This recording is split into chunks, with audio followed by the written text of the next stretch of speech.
Сегодня я хочу рассказать вам очень интересную историю. И начну я ее, как обычно, издалека. Конечно же, вы все помните про план Перамога.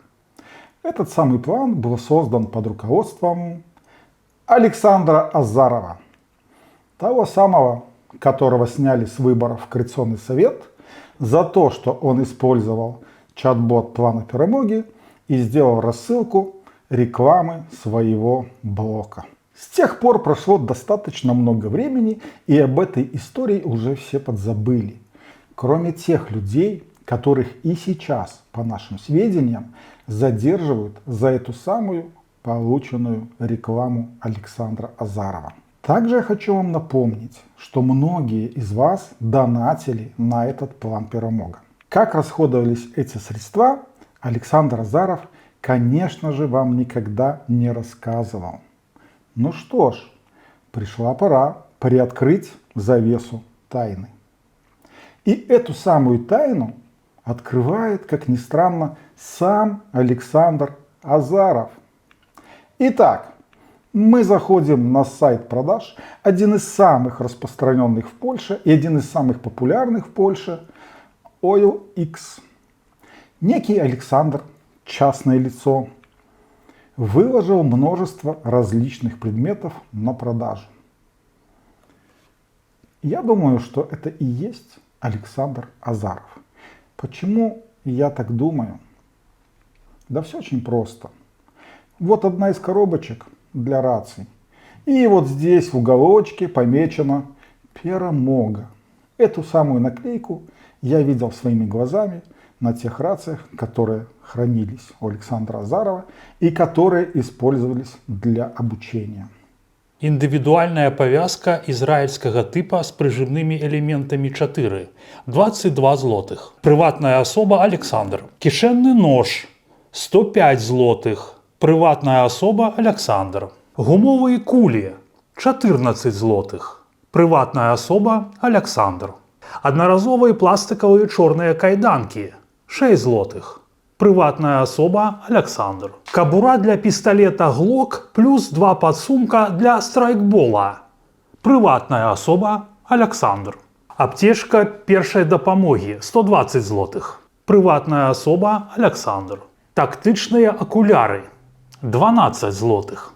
Прыватная асоба Александр. Рацыя 420 злотых. Прыватная асоба Александр. Спутникавы телефон 3900 злотых. Прыватная асоба Александр. Вялікая тактычная торба 19 злотых. Прыватная асоба Александр. Тактычная камізэлька 55 злотых. Прыватная асоба Александр. Акумуляторныя батарэі для радыёстанцый 65 злотых. Прыватная асоба Александр. Падсумак с адным магазинам 19 злотых. Прыватная асоба Александр. Праекцыйны экран 340 злотых. Прыватная асоба Александр.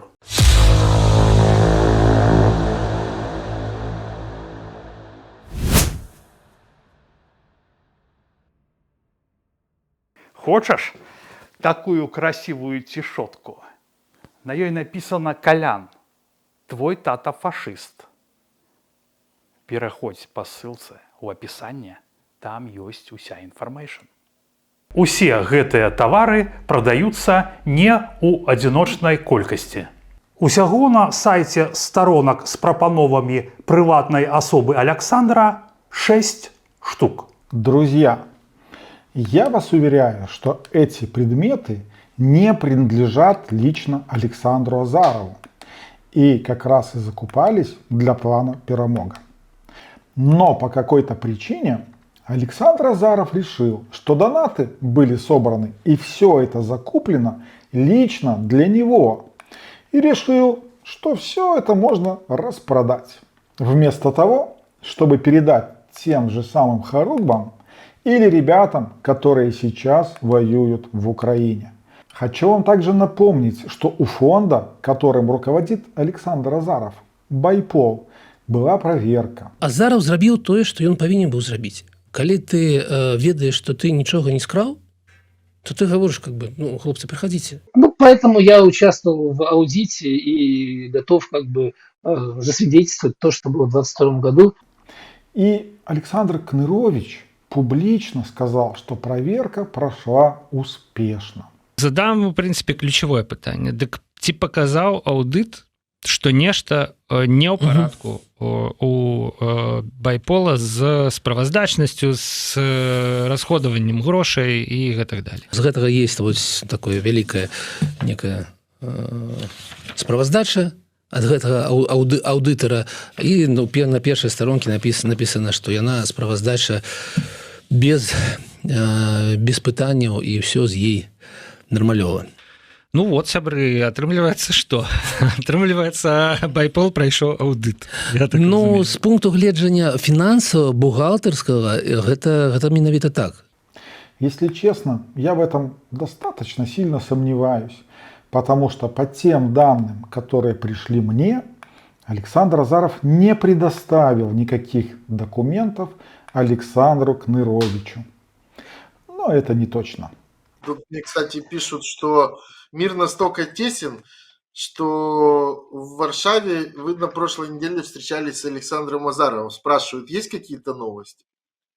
Да нет, слушайте, вообще классно.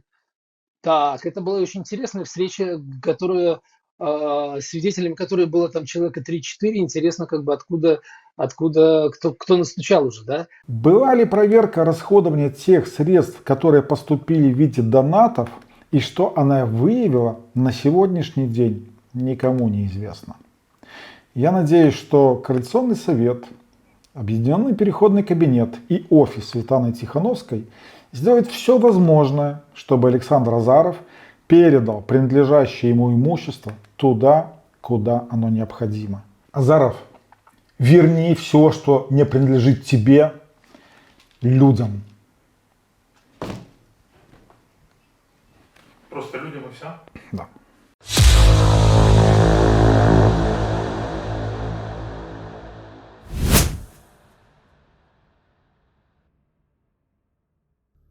Сябры, памятайце, што зараз ідзе вайна, што за нашу і вашу свабоду в Украіне гінуць нашыя хлопцы.